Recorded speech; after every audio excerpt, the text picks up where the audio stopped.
wako under nani? Wako under city county. Then lazima pia tupige hesabu. Sakaja anapata revenue ya pesa ngapi? Ukipiga hesabu pa hii tumejaribu ku Google ni kama 12 billion. So tuseme kwa 12 billion, Sakaja anapenda tu pesa kidogo tu kwa dishi na county. Na swali ni protect Madam Speaker. Mr. Speaker, niko na point of order. Senator akisimama aseme tunatoa ushuru ya billions. Na Sakaja anatumia tu kidogo kulisha watoto. Wale walikuwa pale nyuma. Hiyo yao yote walifanyia nini? Walikuwa wanatetea kabro. Watoto wanakula kabro. In fact kabro zilikuwa zikifika kwa ploti, rent inapanda. Kwa hivyo wewe tuelezee wale walikuwa nyuma yetu. Hiyo pesa walikuwa kwa nini hawakupea watoto hata chakula kula? Mr. Speaker, tunataka kuuliza wale wazazi hapa. Watuambie kabla Sakaja mtoto nani alifukuzwa? Hakuna mtoto ambaye alifukuzwa. Tukisema ukweli, na hii pesa Sakaja anapenda dishi na county, hii sio pesa ya bure.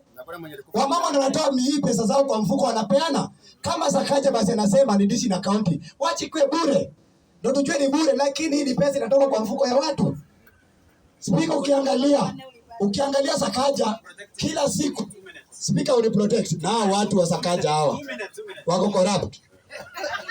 Mr. Speaker, unaona wako na hasira. Mr. Speaker. Order, senators. I know what you say, point of order. He has to withdraw the word called corruption. People who protest, Sakaja is a corrupt. So he has to withdraw that word. Mr. Speaker, so is it because corruption iko kwa constitution. Because nikisema mtu ako corrupt, sijatokana na mtu. Because evidence number one. Sakaja ana collect 12 billion. Kazi Sakaja anafanya peke yake ni dishi na county. Hiyo ndio tulimchagulia. Ya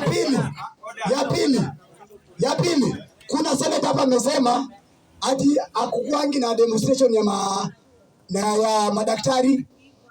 Imekuwa the last weeks, hii yako nchi gani? Sasa tukiangalia sasa hivi hospitali hata zina madawa. Anakuja kutudanganya hapa ati hospitali ziko na dawa. Kama huyo senator jai enda hospitali atuambie.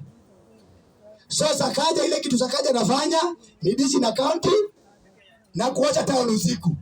Nakumbuka hiyo town ni ward moja tu na tulimchagua sisi wote. So Sakaja must go na watu wa Sakaja waache hasira. Hasira ni mbaya na inaenda. Member akisema kwamba ni corrupt haimaanishi kwamba mnaiba. Mnaweza kuwa corrupt ka akili. Kwamba amuoni vile vitu ambavyo alikuwa anasema what he can subject. What do you have? What do you want to correct? And you are correcting who? Is point of correction. Who? Mr. Senator. Okay. Mr. Senator, thank you sana kwa kusema ati Sakaja hafanyi kazi. Hiyo nayo umeanguka mtihani kwa sababu DC na county mkiangalia 17 sub counties tulikuwa tunaumia wazazi. Ni kweli. Tulikuwa tunalipa, hebu imagine pesa ya chakula unasikia 3,000. Pata. Just stand up and contribute. You are contributing? Yes. So stand to contribute. Oh, you stood on a point of order. Honorable senators, point of order, when you stand on a point of order, senator on the floor, the speakers on the floor. When the speakers on the floor, you don't stand up on the point of order or a point of what? Are you getting me? Tunafundishana sheria za bunge, si ndio? Kwa hivyo ukisimama kwa point of order, simama kwa point of order. If you want to contribute, simama pepo tu mkono, senator akitoka kwa floor unakuja contribute. Is it okay? Na hii motion ni kama ina elapse time yake tuingie kwa motion ya pili. Unanipata? So tuko na dakika less than 5 minutes to contribute. Kwa hivyo senator members wanakuja, limit your contribution. You have only 5 minutes to badilisha mjadala. Thank you.